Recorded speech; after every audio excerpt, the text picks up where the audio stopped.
Welcome back, Rocky Road family. We have another new guest today for you. Her name is Nick, and we are going to have her introduce herself and hear more about her story today. So welcome, Nick. Thanks for joining us. Thanks for having me. So I'm Nick. I am the founder and executive director of a nonprofit called We Are Not Broken. I love that. That's a great thing. I think that's what drew me to reaching out to you in general the first time. And I don't remember if you reached out to us too, but anyway, to the actual conversation going back and forth for me, I loved that tagline because we so often hear that we are broken and we are damaged from our past or something that happened to us. So tell us more about that nonprofit. So I founded it, I'm going into my fifth year. So back in the beginning of 2019, my husband was in the military for 26 years. So we moved everywhere every 2 years, and I was in fitness. And I just got tired of listening to women beat themselves up. I was a strength and conditioning coach for 24 years, and that was like the one common thread. So once he retired from the military, and I kind of retired from fitness, I'm like, I want to do something that is going to make a difference, not so much a paycheck, but a difference. And it just kind of happened. So I picked up my camera, which was really something I love to do, and ended up taking some pictures. And I'm like, I'm going to take pictures of women that have physical scars or emotional, or tell their emotional stories through my lens. Stretch marks, anything that made a woman feel less than. I wanted to capture it. So really what We Are Not Broken is a storytelling platform for women and girls that have physical or emotional scars. And the cameras never lie, right? They always tell the truth, until you start photoshopping them, which we don't do. So it's really about, giving women and girls a platform to really embrace who they are, tell their story, turn that trauma into triumph. Their story is all through those scars. So that's what it's really all about, the nuts and bolts of it. One thing I heard in a recording that you had done for, and we'll put your podcast later on too, so people know where to find it, was that you say anybody who reaches out to us will get you in the studio. It might take a while. How many people have you been able to get into the studio? Over 500. Wow. Yeah. So everybody, it doesn't matter. I mean, it might be a year before we get to you because it's just me doing the pictures and the editing. Now we've got somebody else that's coming in and doing the videography. So on top of running a nonprofit organization and all that entails, there's the whole, creative side of it too. So we get everybody scheduled. So, yeah. That's really amazing. I actually just heard on Instagram, I follow somebody, and yesterday she posted like one of those ask your questions things, and it said, what is the biggest struggle for women? And my first response was feeling beautiful, like in the world, just in the country and who we are. That was the first thought in my head, was just feeling worthy and feeling beautiful. I just think it's like one of the biggest struggles for women in our society, with social media and pictures and comparison, but also just with the reality of the world, like the things that we do go through that are behind cameras or behind closed doors, that could be just really, really harmful to us and really hurtful. I think it's amazing what you're doing, and giving people and giving women that platform to share that they aren't a broken person because they went through. Well, my biggest thing is things can be broken, right? A cup can be broken, a plate can be broken. People cannot be broken. You might feel broken, but you cannot be broken. It's a label that society has given us, and we've accepted it. So we say it. It's like a common thing that we say. Oh, I'm so broken. But no, you're not. You might feel broken. There's a big difference. Don't claim that you're broken. Things get broke. People don't. Well, because then by claiming you're owning that label too. That's right. And that's the culture that I'm trying to create. I don't want to change nobody. Like trying to change somebody's mind is a long, drawn out process. But if you create a new culture around, the stories, the trauma that we carry and the way that we feel, then you can look at things differently. Mm-hmm. So for me, when I hear people say, "Oh, I'm so broken," I'm like, "No, you're not. That's a label. Stop owning that. That's not what you are. That's not who you are. You might Mm-hmm. feel that way, but the second that you say, 'I'm not broken,' guess what? That gives you your power back." Mm. Right. Absolutely. So Tell us more of your story. So how, you wanted to make this impact, you wanted to see people um, have this movement with the pictures and everything that you offer. But how, aside from being a strength and fitness coach, what brought you to that place? so my husband, when we retired, he bought me a camera, a really cool camera, and it had been years since I had picked up a camera. I mean, it had been that long that they didn't even make film anymore, Mm-hmm. right? So now everything's digital. So I had to learn digital photography. So what I did is I volunteered at my church, and I volunteered on the photography team for like a whole year, just learning myself the camera and taking pictures. But every time I would leave volunteering, I'm like, oh, this is just an amazing feeling, just capturing people, crying, laughing, in their sad moments, in their happy moments.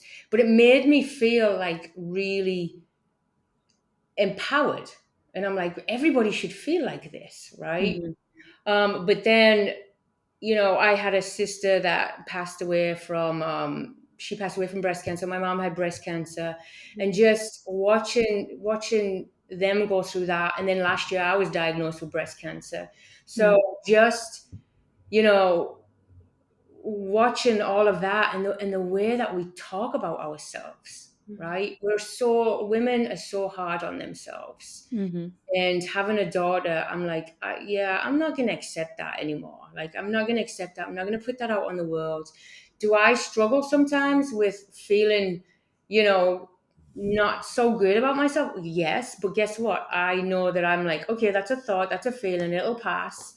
I know that, I'm a badass. I do things, so it's just really the talk, like getting the negative self-talk out of your head and then showing images of women that have no breasts or women that have no legs or women that have half of their face missing or soldiers that have fought for this country that have the most severe wounds, burn wounds, whatever it is, that they survived that. Why is that not celebrated? And the aftermath is the only thing that's celebrated. Mm-hmm. So, just I think that feeling for me of wanting to empower and wanting to serve is really the root of everything that I do. Mm. And again, in listening to some of your other work, it's interesting that CrossFit gyms and strength and conditioning, it is such an empowering place, but you're right, it can be such a mentally unhealthy place.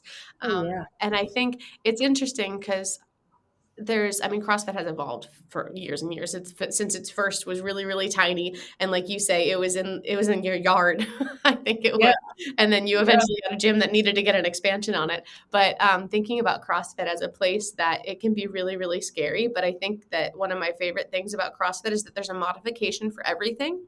A lot of people don't do it as prescribed. I think it's a great example of going in and making alterations based on your strengths and your needs, not weaknesses, but your needs. If I have a broken wrist, I'm obviously not going to do a certain workout and I'm going to modify it to make it fit for me. I'm not going to go in and do exactly what's on the board because that's not right for everybody. So do you Right. feel that you were able to make a difference with your empowerment and really supporting other women in that setting? Or is it after you were a strength and conditioning coach that you really felt this greater pull? No, I was really big into empowering women in the fitness industry because I always considered myself a student of human movement. I was never like I'm a personal trainer or I'm a master trainer or I'm a national level coach. I never put those labels, even though I had all of those titles. I never put those labels because if I stayed in an attitude of being a student of human movement, everybody moves differently. Mm. So for me, empowering through that lens was huge. I'm like, your body, listen, your body is not her body. And the way your body reacts is not the way her body reacts. And so I was very much cognizant of a lot of that was going on in the gym and also with, private clients. So I've always been empowering, but in that setting, I was making a paycheck. In this setting, it was really important for me to do something that would go beyond me. And, I always say, you take a photograph lasts sometimes like longer than the actual person. You'll go in all these antique stores, right? And you actually see photographs of people. Well, who were those people? What are their stories? Well, their family's probably not even around anymore. So I just wanted to create that in that aspect of something that's going to be around forever, and it's a beautiful thing to look at. Mm-hmm. You said that you grew up in England before we started recording here, and you moved here, and then now you're in the United States. So, what was, I feel like there's just something in your heart from what I'm hearing you saying that just has that natural gravitation towards wanting to empower women. And from a small child or a teenager or a young age, is there anything that really drew you in that you saw at those young ages that are now impacting your work today? I come from I have a great family, a very close family. I have 5 brothers. And I was kind of like a little rebel.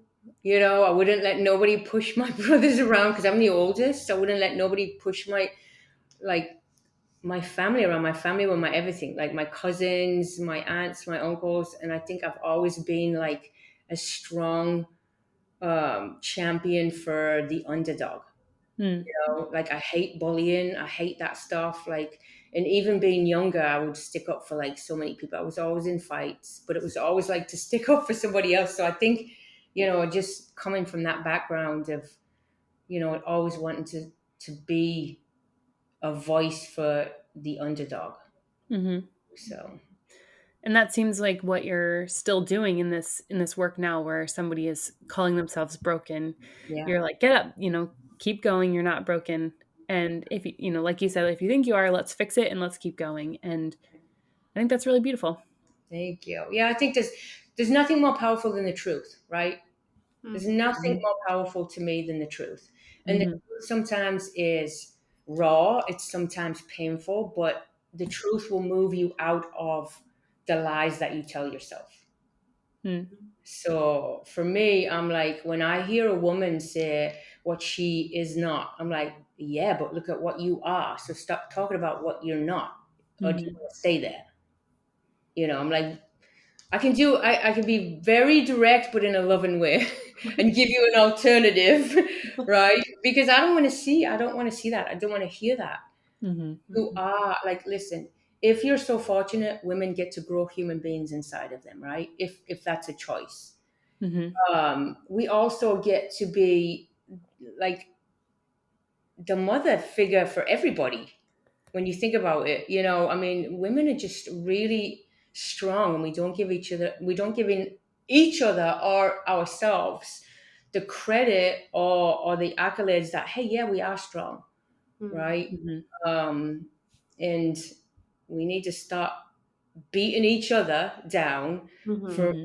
the stupidity of jealousy or comparison or whatever it is. We're stronger together. So let's just start lifting each other up. Mm-hmm. It's a really important point, is that I think women are meaner to each other Yeah. than anybody else in the world. And it could be jealousy, it could be comparison, it could be a variety of things. And sometimes we don't even realize we're doing it. And we had another guest recently who encouraged, okay, go tell yourself that you love yourself in the mirror. And I think that should be the same for every other person, is if I am not telling my friends and family and the people around me that I love them and I respect them, that I'm proud of them, and I think they're Yeah. doing a good job, they also might not be saying that to themselves. And so Right. that might be the only person, my voice might be the only positive voice in their head. And if they can repeat that, then that's making a huge difference. Yeah. I seen not too long ago, I seen a reel where I don't know if you've seen it, but there was a reel of a girl and she had just her iPhone and she's just in a vehicle and she just has a camera on people that are just regular people walking by, no smile on the face, and she just shouts out the most beautiful comment or compliment, and it's like their whole demeanor changes, their face light up, right? And it's like, why are people not like that all the time? Mm-hmm. What a world we would live in, right? Yeah. What things we could accomplish. Mm-hmm. So I think for me, I've been in that place where I felt broken. I can definitely understand that, and I still have elements of that too, with just the things that I've been through in my life. But I get really tired of living in that pit, and I think we get so satisfied, and so there's almost like this expectation that you shouldn't be great. Like everyone's busy or they're overworked or they're, oh, I'm doing okay. And I know when I just sit there for a while, I think I have one life. Do I want to live like this for the rest of my life, thinking that I'm broken or, damaged, whatever that may be? And it does take a lot of initiative to want to change that. And it's very purposeful change, yeah, intentional, with either reading books or getting counseling or a life coach or something, whatever that may be, that will help get you out of that rut. And I just think it's so interesting because usually when you ask somebody, how are you? They're like, oh, I'm good, thanks, and that's it. But are you really? right. So, And it's okay to say that you're not, mhm. right? But again, And we're when, conditioned to yeah, when people say they're not, it throws you off. Like I had somebody the other day, I said, how are you today? And he was like, not good. right. And I just didn't know what to say because we're so used to Yeah. saying, oh, I'm good, thanks. I'm doing okay, thanks, whatever it is. And he told me something that was happening in his wife, to his wife, who he was an older man, and he said something about his wife, and it was devastating. And I just stood there and I was like, I don't even know what to say to him because you're just not used to saying that you're not okay or Yeah. that something is bad or that you're not having a really good day. But we live in this world where we accept the fact that we're not okay and that we are broken, we aren't worthy, we're not loved, we're not cared for. But when someone asks us, how are you? You're like, I'm good. Yeah.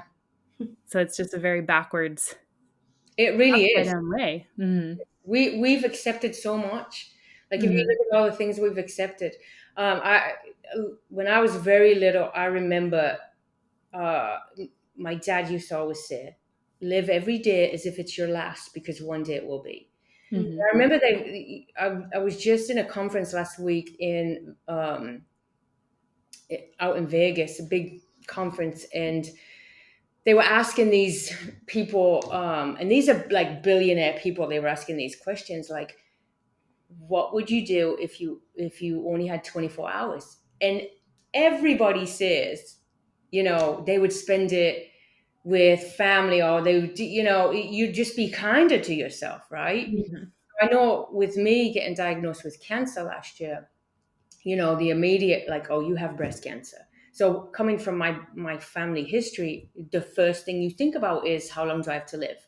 Mm-hmm. Right? So all through last year, it was, okay, I, even though I've always been a really positive person, I'm like, I am going to share every single piece of my journey, the good, the bad, the blood, the drains coming out my body, everything. I shared every single thing from my journey of losing my breasts, of being in the surgery for 11 hours, in the ICU for 4 days, but society would tell me, don't share that, that's private. Don't share that. I'm like, why is that private when another woman might be going through the same thing and needs somebody there to hold her up, Mm-hmm. right?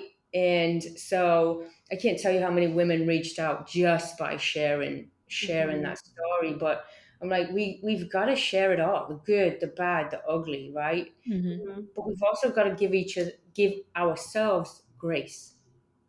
Give Mm-hmm. yourself grace. Look, if you get up in the morning and you don't feel good, don't put pressure on yourself to try and go be something and be everything for somebody else or because you're supposed to. Give Mm-hmm. yourself enough grace to say, hey, guess what? I feel like this today and it's all right to feel like this, but I'm not going to stay there. I'm going Mm-hmm. to acknowledge that I feel like that, but I'm not going to stay there. I'm going to get up because what if this is my last day on earth? Because nobody knows. Mm-hmm. What if it is? Am I going to Right. wallow in? Am I going to wallow in the negative self-talk that really is perpetuated by the images that we see every day, the Photoshop, the things that are not real, the filters? It's not real, Mm-hmm. So yeah, And all of us at this point know it's not real, but I think we're still so dependent on it.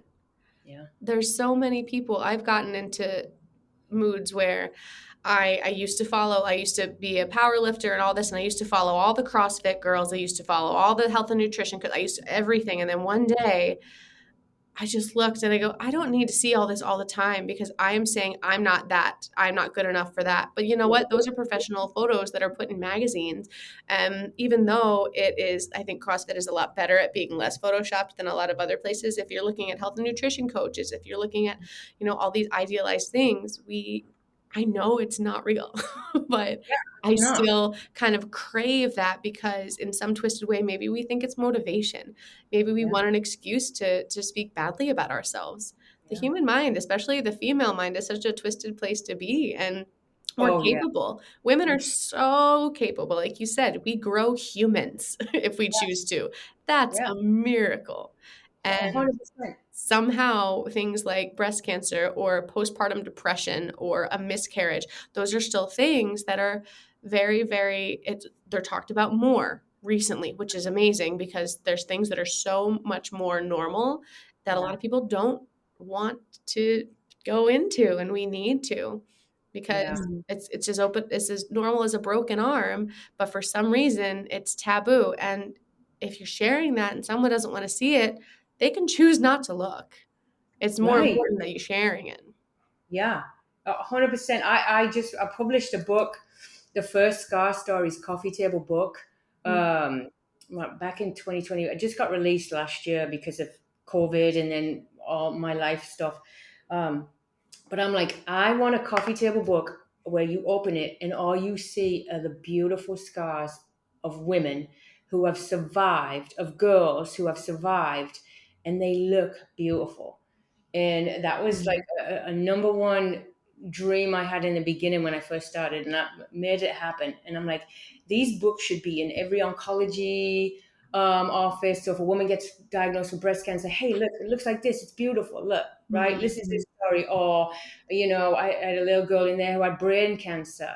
I did a story of a little girl who had brain cancer, lost all her hair, 7 years old, chemotherapy, radiation, beat brain cancer, right? Had a massive scar on her head, no hair, had to go back to school.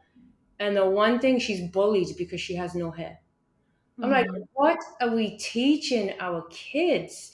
That it's all right to bully a little girl who's probably stronger than any adult walking around. She should be going back to school and everybody should be like applauding her, like, wow, you must be like the strongest person. Instead of looking at it as a weakness and something to bully, let's look at it as a strength. Mm-hmm. So that is what We Are Not Broken is for too. Like I tell everyone at school when they bully you, you're a supermodel for an organization and you're in a book. And like her whole face changed, right? That power. So Yeah. I just, those kind of stories are just, whew. Mm-hmm. And I'm sure you've seen stories too where the scars are done by the woman themselves. Oh, Have you yes. had that? So the woman hurt herself or did something, and sometimes things aren't done to us, but sometimes we go through those things that are difficult. And whether, that could be like a domestic violence issue or something, but it can also be cutting or something, more severe for the woman to do and then to overcome that. Yeah. And even that you're talking, I'm thinking, when I see people with scars, what do I think in my mind? And sometimes, like, to be just to be honest, sometimes it's like, oh, what's wrong with them? And it's Right. more so like, what have they gone through that Mm. makes them that? And so it's that, like you're saying, it's that mindset shift, that looking at somebody with scars, and celebrating them, Yeah. that they're a survivor of whatever they endured. Yeah. We should look at scars and say, what strength do you have behind that scar? I want to know. Mhm. I want to know. Like, I've walked Mhm. up to people in grocery stores and like seen scars on their necks, and I'm like, oh, man, look, your scar is so beautiful. I know this is going to sound really weird because you're not used to it, but I have a vision, and I would love for you to come in the studio and tell your story. Yeah. And people are like, wow, you want to hear my story? I'm like, yeah, I do. I want the world to hear your story. You have a story. Let's share it. I mean, there's not one scar that I haven't done. Even those scars that you don't see, like I've done child loss, where a woman has lost her child, not in miscarriage, but actually like 3 years old or 4 years old, or I don't think there's a deeper wound than that, kind of like a heart scar. But instead of her going into herself, and then blaming herself or whatever the case may be, hey, you're probably going to save somebody else's life by talking to them, because you don't know who's at that suicidal level that need to hear from you, because you've been through that. I mean, look, we can all talk to anybody, but to talk to somebody that's actually walked the walk that you're on, that's Mhm. where the power is. And having, I did one story of a woman that cut so severely. She was the most beautiful woman you've ever seen. Cut so severely, there was no skin left. Mm. Her knee all the way up, like no skin. Mm. And she came in and finally did her story. She's healed and she's lives an amazing life. But through her story, a mother of a 15-year-old girl who had just started cutting contacted me. Mm. And I reached out to her daughter, and, being in fitness, I was doing powerlifting, and I'm like, hey, come powerlift with me. Like, really. And then I'm like, come tell your story. I know all about your Mm. story. She did, and then she never cut again. Mm. So, like, the stories save lives. Your story saves somebody's life. Absolutely. Mm. Yeah. So I'm a big believer in telling your story. And Mm. and, and when people say, well, my scar's not that big, or I don't have a big scar, I'm like, stop with the comparison. Your Mhm. story is unique to you, and somebody out there needs to hear it. So are you going to be selfish and keep it inside, or are you going to share it? I do it all in a joking way, but I'm like, Sure. There's also so many scars that people try to hide, and they have them, like a port on their chest if they had cancer or something, or a facial reconstructive surgery, or arms that they cover up or something. And I don't, where do you think that stigma comes from, that there's so much shame in that? because of what we've said a woman should be, of what we've accepted that a woman should be. And a man said, no offense to men, I have sons, I have brothers, I have an amazing husband I've been with for 33 years. But back in the dark ages, a man said this is what a woman will be, Mm. and it's just gone. We've just accepted it. And as time, it is, time has gone on. We've added stuff to it with technology, with the Photoshop, or, with whatever it is, we've just accepted it. Mm. Sure. So, I just think it's just time that we let our voices be heard, but in a positive way. Hmm. It's one thing to let your voice be heard, and you know, I'm not a big believer of letting your voice be heard when you're pulling somebody else down. Right. That's just not the best way to let your voice be heard. Let your Mhm. voice be heard to where you can lift somebody up, or you can save somebody's life, or Mhm. your story will just make somebody smile. Mm-hmm. So Mhm. yeah. With that in mind, have you gotten any negative feedback from Ben saying, why don't you share more male stories, or you have? But not negative. I Mm-hmm. haven't I've had no negative. Well, I have, but I've had it from women. Like, why would you want to, in the beginning, because you got to understand, nobody is doing this. Like, Mhm. people will do, like a photographer will do, if it's Breast Cancer Awareness Month in October, you'll start seeing a lot of mastectomy photography, or burn month. But nobody is taking scars, and they weren't 5 years ago, and scars and stories and trauma, and sharing that in a great light, in a Mm-hmm. beautiful light. But the negative that I've had is being usually from, another woman. Why would you want to take pictures of women with scars? Who does that? Like, why would you do that? And I'm like, I do it, and I want to do it, and yeah, and I'm gonna do it. Mm-hmm. And that's exactly the woman who they might have a story that they don't realize they have a story, or they might think their story is not comparable. But every single person has something in their life they've been through. And I go back to when I used to work in child and adolescent psych. Just because I don't understand what this 13-year-old girl, how to wrap my head around why this one event would cause her to try to end her life, doesn't mean that doesn't feel like the most important thing in the world for that 13-year-old girl.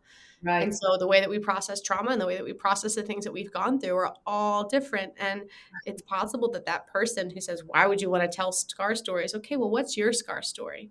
And Yeah. maybe it might take some digging to see what it actually is. And maybe you'll find yourself an ally eventually. Oh yeah, yeah. I'm a relentless dog with a bone when it comes to getting stories. I mean, yeah, I've had people say, "I'm just not ready." I'm like, "Well, I'm here when you're ready," and then I'll check in on them, like, Mhm. "Ready? Mm, No, I'm not ready." I'm like, "Well, I'm here when you're ready." Mhm. So um, yeah, over 500 stories is pretty huge. And then we made it. I made it a national day. The day that I founded it, I was able to make a national We Are Not Broken Day. So, like, I'm like, it's not just a nonprofit for me; it's a movement. mhm, It's Mhm. got to be a movement. Because, Mhm. listen, I love everything that nonprofits do, the social impact they have on communities in their surrounding areas. But for me, women are everywhere, scars are everywhere, stories that women have are everywhere. So we need to be global in our thinking. And like, National We Are Not Broken Day is for every woman that has felt broken. She mm, gets this day to say, you know what? You should say it every day, but I'm mhm. like, I got one day. I was able to get one day. Like, you're not Mhm. celebrate it. And Mm. um so yeah. So Yeah, and besides, I was just gonna say I keep thinking about the scars, and I think it even goes back, thousands of years, where if you have a scar or you have an imperfection or a blemish, it's something wrong with you.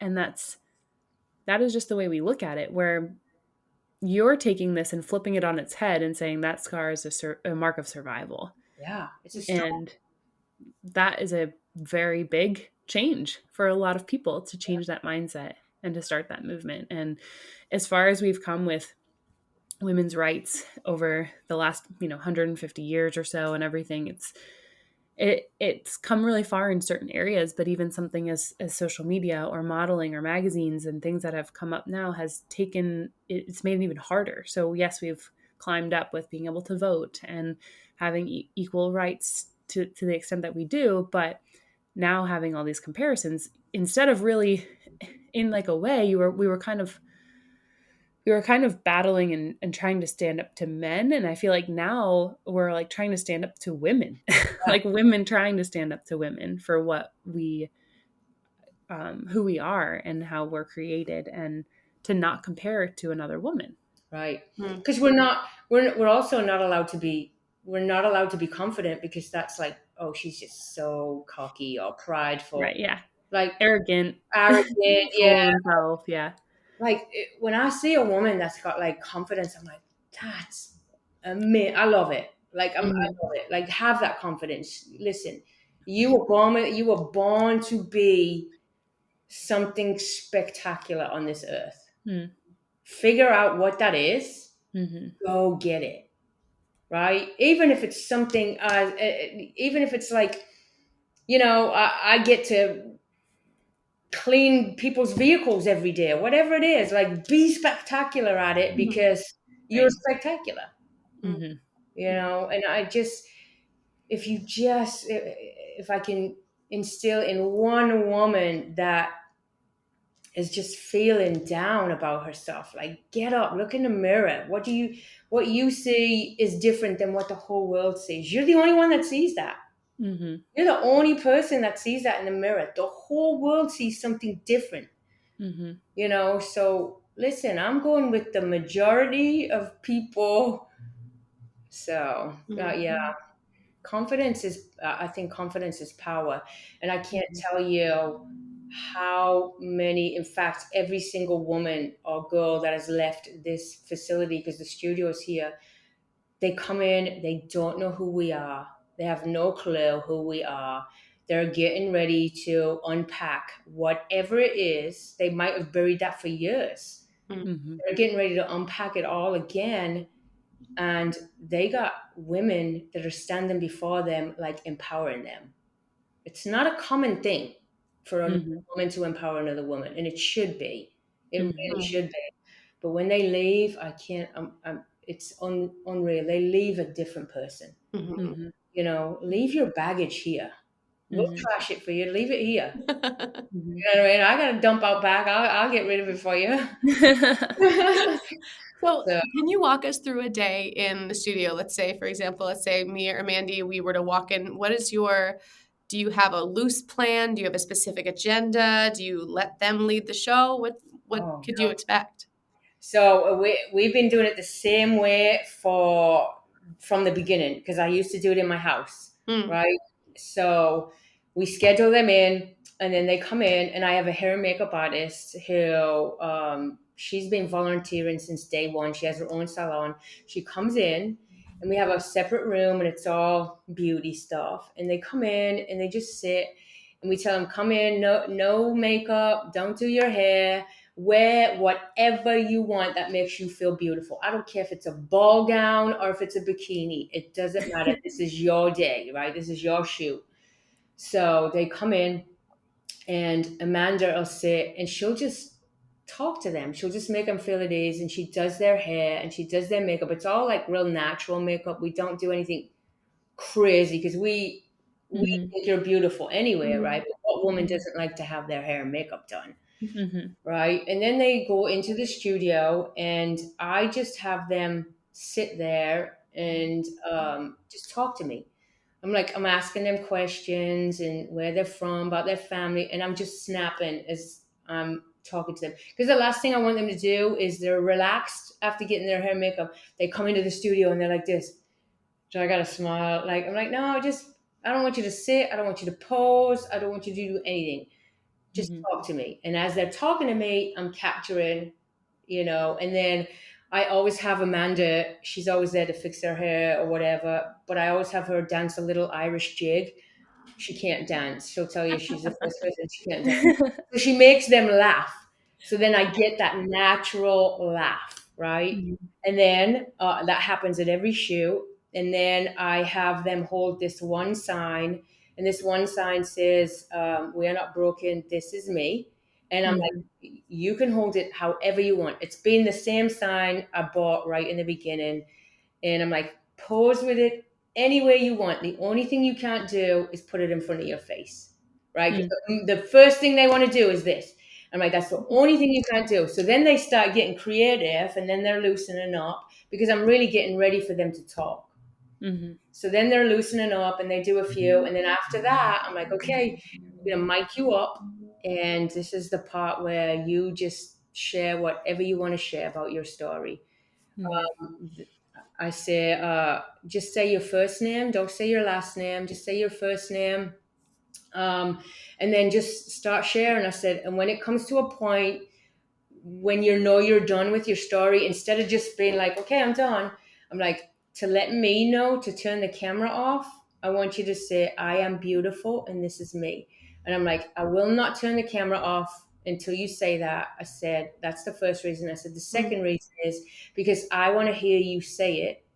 And the third reason is I want you to own it. Mm. And that's how we do it. And then I'm usually behind the camera like this, like bawling my eyes out because it's set up on a tripod. So I'm usually like crying my eyes out at every session. And then after that, they've told it, and all the time we get, I am beautiful. This is me. Mm. You know, we've never had nobody. I've had some women struggle to say it, like really struggle to say it. And I'm just like, you can do it. You can do it. Because I'm not turning the camera off until you do it, you know. And then they just feel so empowered. And then I have them write about a little paragraph about their experience in a book, because I want to publish that book of their writings eventually, Mm. you know, of how it made them feel or whatever. And then we just go to work and put it together in story form and put it out. And they get the pictures. They get to keep all the pictures. Mm. Yeah.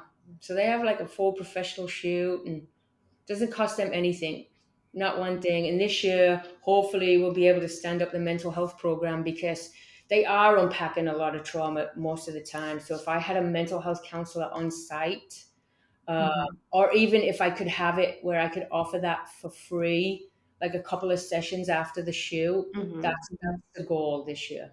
So yeah. That's wonderful. That sounds amazing, and I would love to come down and do that sometime. But, Come do. um I've had people fly in from Los Angeles, from Mhm. goodness, Kansas, Atlanta. I've had people send me their stories from Africa and Canada. Wow. Mm. Yeah. So please, come on. Mhm. Road trip. Yeah, Yeah. We'll add that to our stops of places to go. that'd be great. Yeah. So then when they come in, they do this whole experience. You said, they get to keep the pictures and everything. What do you do with the video? That So the video, we put it all together. I have a YouTube channel, so we just put their pictures a little bit in the front with over music, and then we cut to their story, and then it fades out and then cuts to more pictures, and it's just like this video of them. Mm. And then we just Mhm. share that everywhere. Mhm. Everywhere we can share it. It goes on the site, as on the website, as a featured story. Mhm. You know, they've been used in news. We've been on the news media like countless times. It's been used a Mm. lot. Um, and then they become this family because they all can relate. So Mm. Mhm. what we do is National We Are Not Broken Day. We rent a restaurant out, and we get to serve them again and just feed them and have them Mm. all come together. All they got to do is show up, dress up, show up, and this year we got to feed them all and just love on them some more, so they do Mhm. feel part of the family.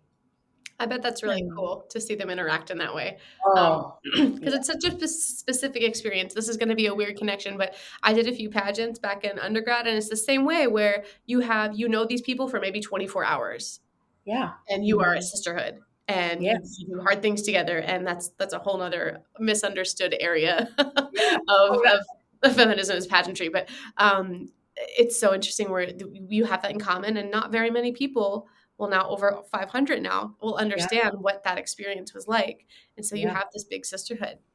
Yeah, Mhm. they love it. And then they reach out to each other. They Mm. form bonds and they form relationships. And it's just it's great to watch. It's Mm. Mhm. great to watch that. Mhm. Mm. Take us through one of the most impactful stories you've done in the last 6 months.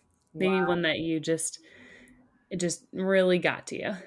man, that's just they all get to me. They really, I mean, they really, really do. Wow. Wow. I even think the ability to have that 15-year-old girl come in Oh and yeah. change your life. Oh, I had a vet come who lost her leg, and she thought she was no good in society, and she had the suicide hotline on speed dial and was going to Mm. kill herself, and she came and did her story. We were able to connect her with the amputee foundation. She got a Mm. leg for free, like a prosthetic Wow. leg.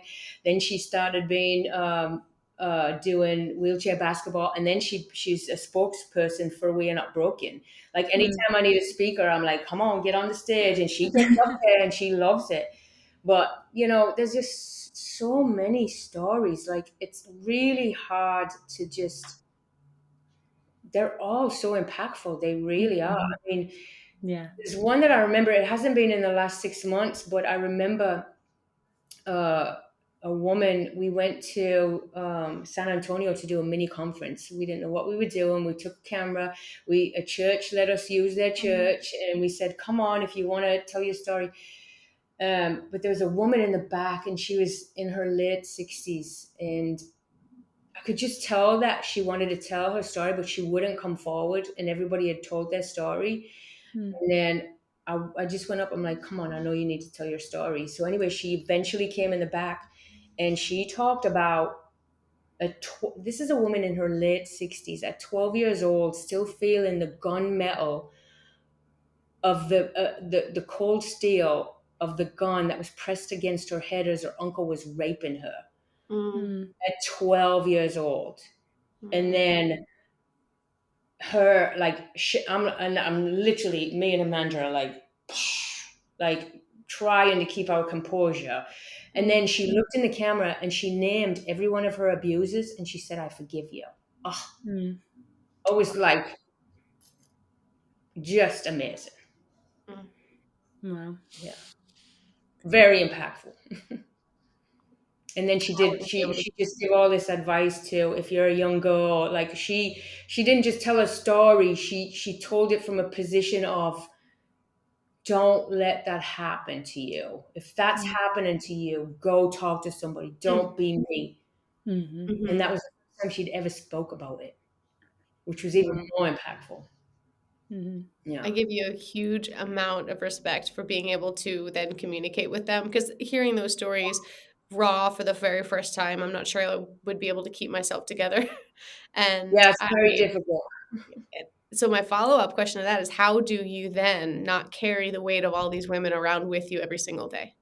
I've been asked that a lot. That's a very common question I get asked, and uh, I um I don't carry it around because I know that I've been called to do this. Mm. Right? I feel that this is my calling. So for me, if this is my calling, I believe in God. He's Mhm. he's going to carry that burden, not me. Mm. Mhm. He's going to Mhm. carry me through having to listen, and not having to. I choose to, but he's the one that's ultimately going to give me peace and rest. Mhm. So And I think what you're actually doing is you're giving women freedom. You're providing them that space that's safe for them, that they can feel that they can be vulnerable and share what happened to them. And then as they're sharing that story, you're almost taking a picture as they're sharing of those chains breaking off of them slowly, one at a time. And yeah, they're coming into that stepping into this light of freedom and to be themselves, to yeah, say, I'm beautiful, this is me. Like your story makes you who you are. mhm, And that's why we started our podcast too, is just to give people the space to share their story and to share something that they've been through that makes them who they are. And there's so many people that live with regrets and live with shame and guilt, and they cover up their scars. They want to put more makeup on. yeah, They put on a facade on social media or something, and they're not real right, because they don't want to show what's actually happened to them. yeah. And you're giving them the freedom to do that and to be comfortable doing that. Yeah, and I feel like it's such an honor for me. It's Mhm. really an honor. I get the privilege of them trusting me enough to do that. So I'm Mhm. so honored by doing it. Yeah. I love that. Yeah. So towards the end of each of our episodes, we ask our guests, can't say that today apparently, to share a song. And I'm sure you've had a lot of stories.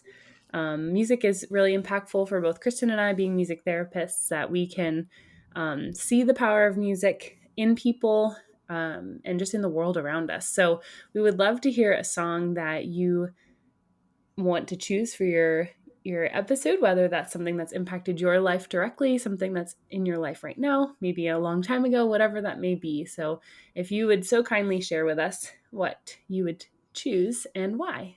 So it's a song by Maverick City Music. Mm-hmm. And it's called Breathe. Mm. Yeah. It's a good one. Mhm. And why would you choose that? Because we get to breathe. It's just that simple, right? Really, we take it for granted.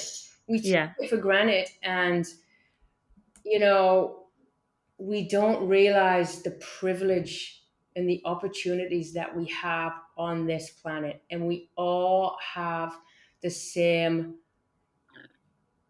We all have the same opportunities if we choose to make the decision to, be the difference in somebody's life.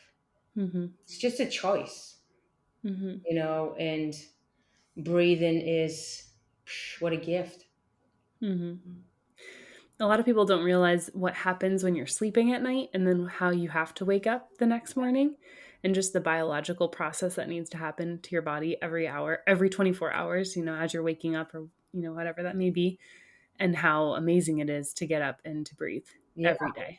That's right. And what are you going to do with it? What are you going to do with your breath? right. Mm-hmm. Yeah, I love that. I think your nonprofit is amazing. I think that the movement that you're starting is a huge benefit to women, and really to anybody. But just sharing that scars don't make you broken. They should be celebrated. And I think that's really wonderful. So we will share we'll share more information in the show notes and in the description on YouTube, how to find you, how to get in touch with you, and how to book your own session if you want to. How to get that coffee table book. The coffee table book. Get a book. Yeah, everything. So we are just really grateful to get to know you and to get to talk to you and see what's happening in Texas and all around the country and in the world, and as it grows, and just be a part of your story too. So we thank you so much for sharing, and thank you for your time. Likewise, it's been a pleasure and an honor. Thank you so much.